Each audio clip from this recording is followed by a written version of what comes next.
Tom Grayson had survived 2 war zones, 1 reactor meltdown, and 3 failed relationships, none of which prepared him for the maintenance requests on Station 88K. Most of his day was spent yelling at pipes, kicking non-compliant control panels, and drinking coffee that tasted like wet pennies. Galactic Command had forgotten about this place, just like they had forgotten about him. He preferred it that way. Quiet. Predictable. Uncomplicated. Then she walked in. Well, she purred, stepping into the workshop like she owned the air in it. So this is where you hide your tools? Tom didn't look up from the datapad.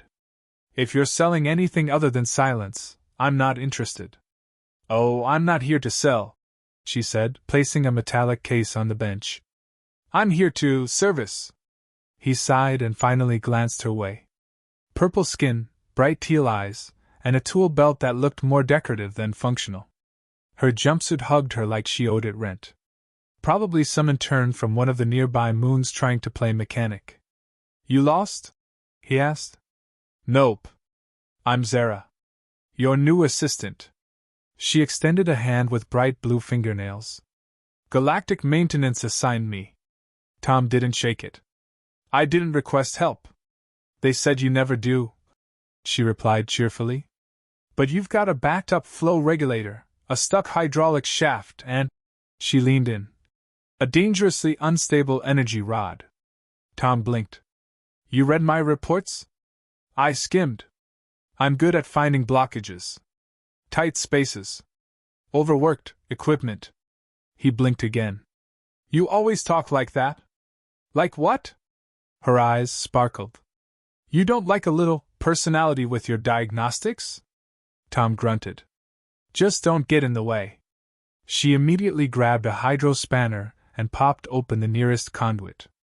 That's not the... Tom stopped as she made a series of adjustments with precision he wouldn't have expected from someone whose first sentence was a pickup line. Zara grinned without looking up. You were saying? That conduit hasn't been balanced in 4 years. Yeah. I can tell. She winked. It was begging for attention. He scratched his beard and watched. She moved like someone who'd done this 100 times, though her method involved humming an off-key Earth tune and narrating her own actions. Applying gentle pressure to the tip, steady, and oh! She opens right up. Tom winced. You're doing that on purpose. Doing what? She asked innocently. You know exactly what. She smirked and handed him the adjusted regulator. You don't like humor on this rock? This isn't a brothel, it's a fuel station. Are you sure? Because I'm getting real lonely energy in this place.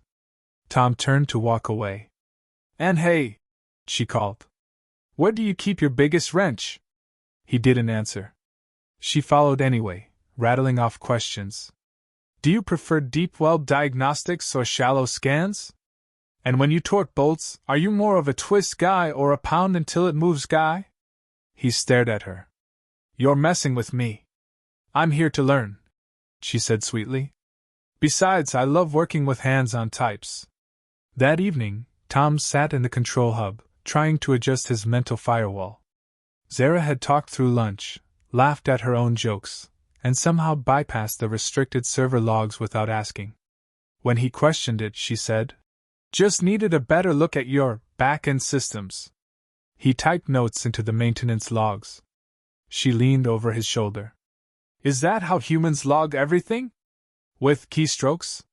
Tom sighed. Don't you have somewhere to be? I'm right where I need to be. She twirled a laser wrench. Besides, you're fascinating. You grunt a lot. You repress emotional signals. You stare at conduit joints for fun. Classic Earth male. How do you even know what Earth male means? She pulled up a projection. I studied historical media. Earth had the most interesting mating rituals. That explains your entire personality. Oh, come on. You can't tell me I'm not growing on you. She leaned in, whispering. You're getting used to my frequency. He stared at her. You touched the fusion coolant line with your bare hands today. It was warm. It could have killed you. But it didn't. She winked again. Besides, danger's exciting. Tom stood. You're not a mechanic. You're a walking HR violation. I'm multi-talented, she said proudly. And I read the whole manual. You mean the one I had printed in Terran military code? That's the one. Tom narrowed his eyes. She walked over to the plasma welder and held it up like a trophy. What's this thing for? Warming your coffee or penetrating hard alloy? He grabbed it from her. You're gonna short-circuit the entire wing. Only if you don't let me blow off some pressure first. He stormed off. She followed. He opened the control panel for the external docking hatch. She peeked in. Oh. That's a tight one. Don't. What? No more metaphors. No more innuendos. Just fix what I tell you to fix. She gave a playful salute. Yes, sir. I'll be good. Until I'm not. That night, Tom sat on his cot, staring at the ceiling. Somewhere above him, Zara was singing karaoke in broken English over the comms system. Something about riding it until the stars explode. He turned on noise cancellation, but couldn't stop the grin tugging at his face. Damn alien. What was she even really doing here? Because if she was just a mechanic, he was a damn ballerina. Tom woke up to the smell of burnt lubricant and a very off-key version of I Will Fix You blaring through the vent system. Zara was singing again. Loud. Proud. And just flat enough to trigger an auditory alert. He rolled out of bed and pulled on his overalls, already predicting disaster. By the time he reached the repair bay, she had rerouted half the coolant lines and was halfway inside a plasma pump, legs sticking out, humming like she was in the shower. What the hell are you doing now? He asked. Routine optimization, came her muffled voice. Also, the way this pipe curves? Chef's kiss. Tom pinched the bridge of his nose. Zara, that's a fusion exhaust. Yeah, and now it's purring like a satisfied lover. She slid out on her back, covered in glowing thermal gel. Her grin widened. Good morning, sunshine. You're insane. Thank you. I wasn't complimenting you. Still taking it. Tom pointed at the override panel she'd left open. You bypassed 6 security layers. They slowed me down. I streamlined. That's military-grade encryption. And I have fingers that don't ask for permission. He opened his mouth, closed it, then gestured wildly. You can't just go around touching things that don't belong to you. Oh, I thought we were past ownership talk, she said, arching an eyebrow. Didn't you say last night the station's falling apart because no one touches it enough? That's not what I said. It's what I heard. And honestly, I agree. She tossed him a data pad. He caught it reflexively.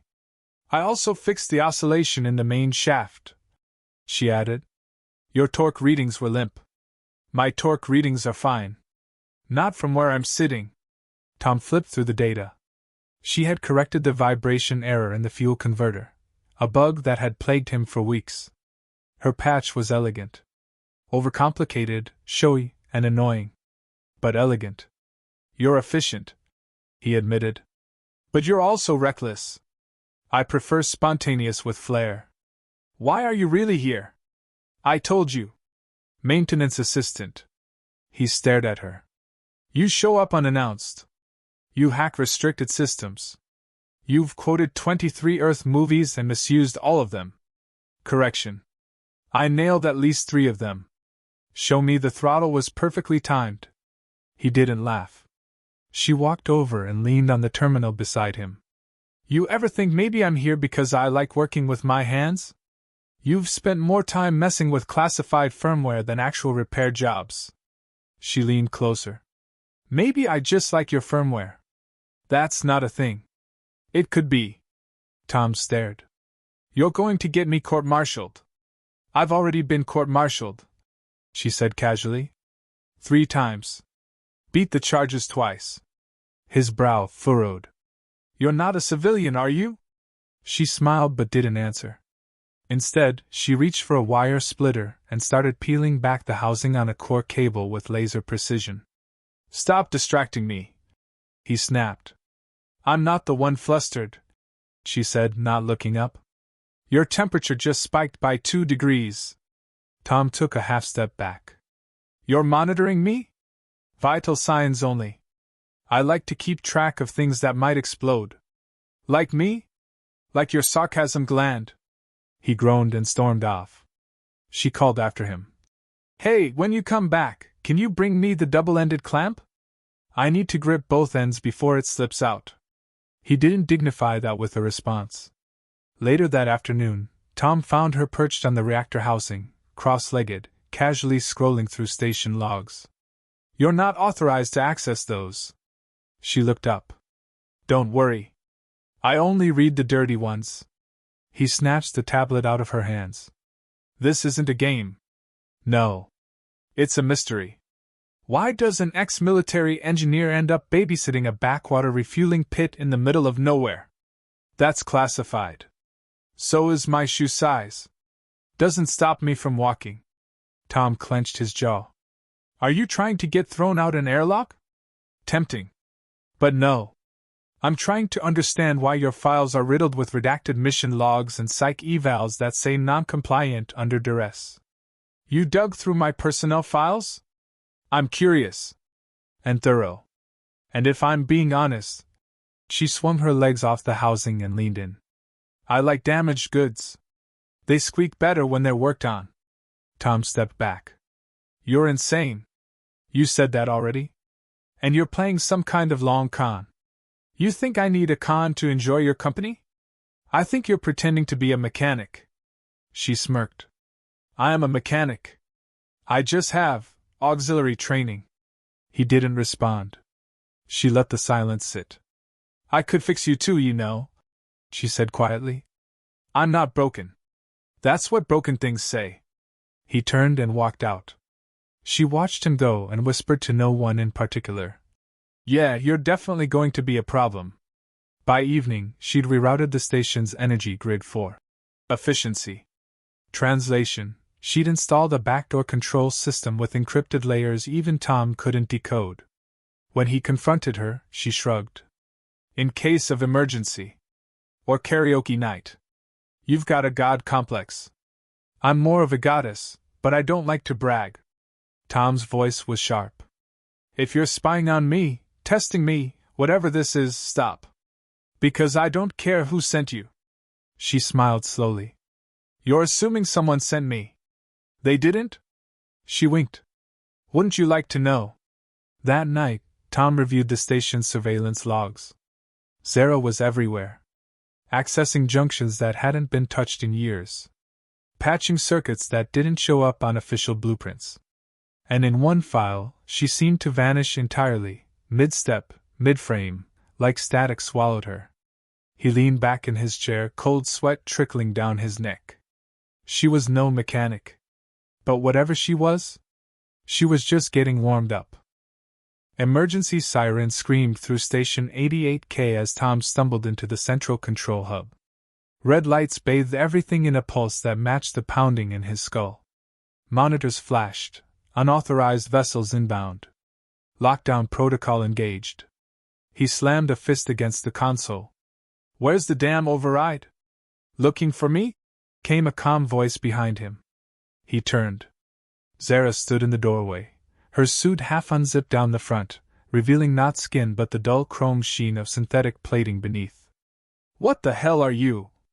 She stepped into the room and peeled the suit down further, casually letting it fall from her shoulders. Her body shimmered, the illusion of flesh melting away.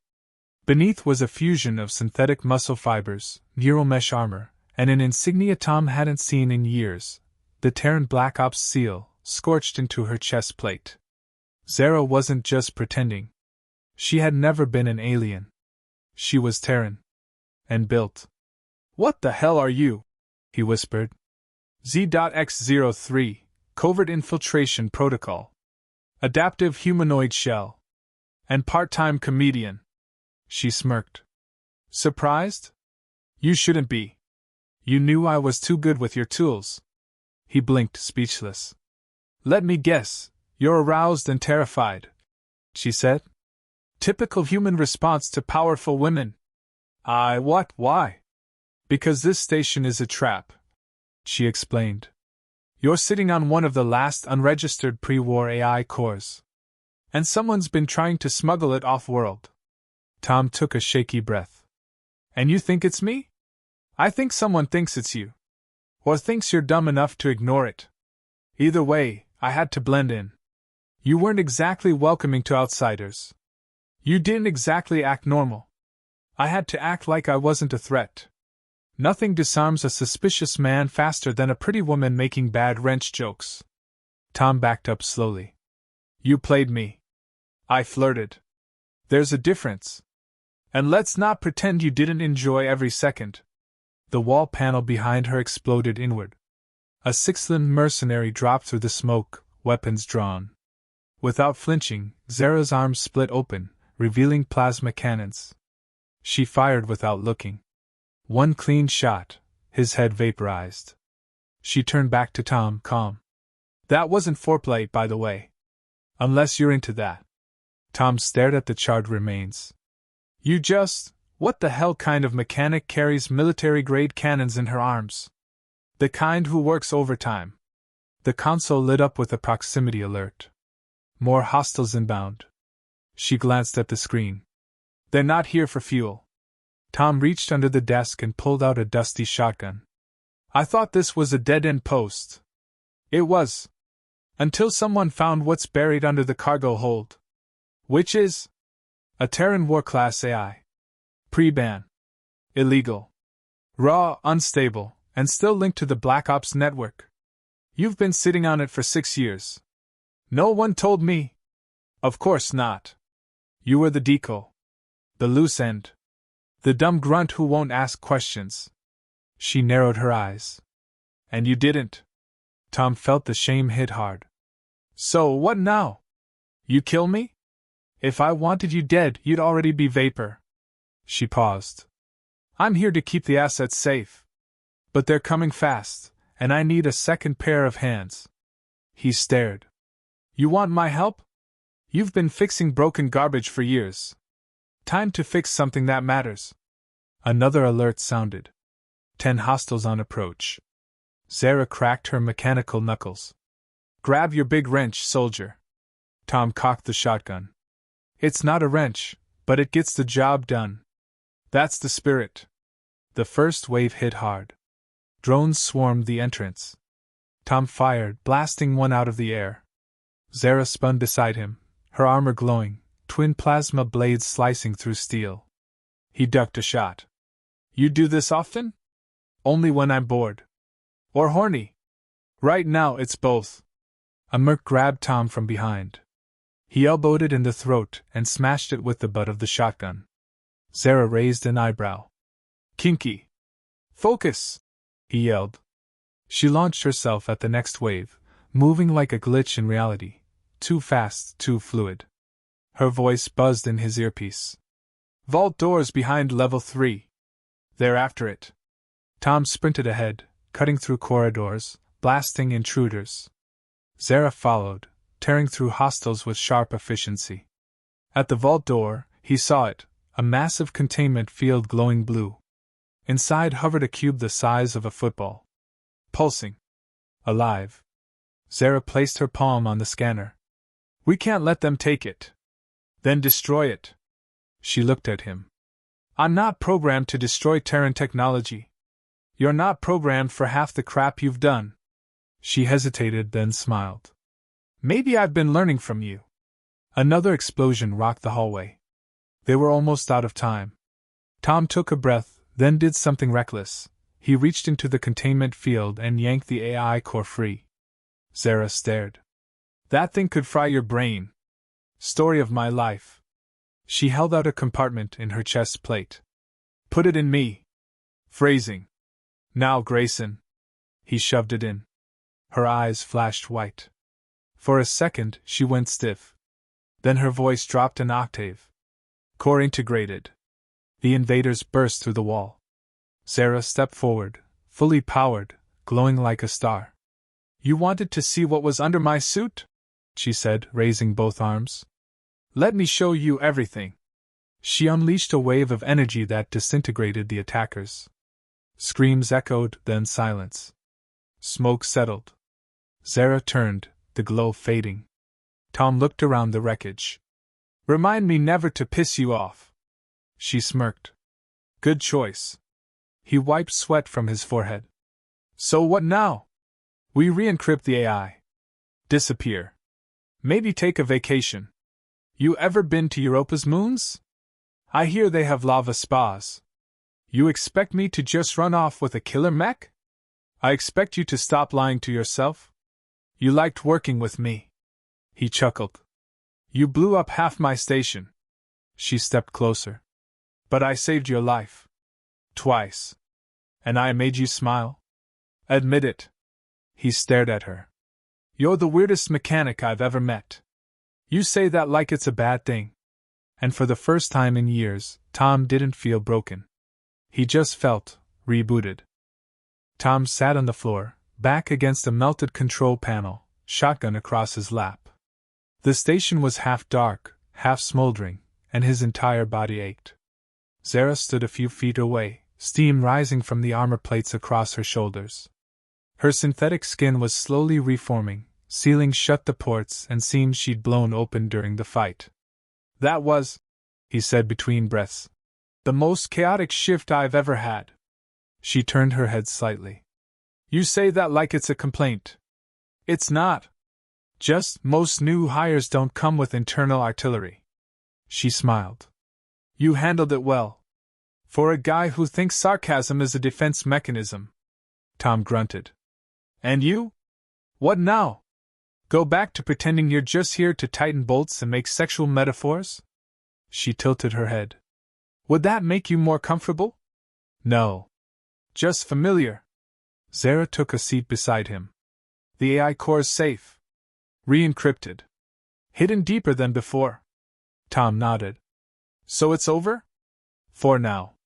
A long silence passed between them. The distant hum of auxiliary systems slowly powering up again filled the void. "You're not what I expected," he muttered. "That's the point.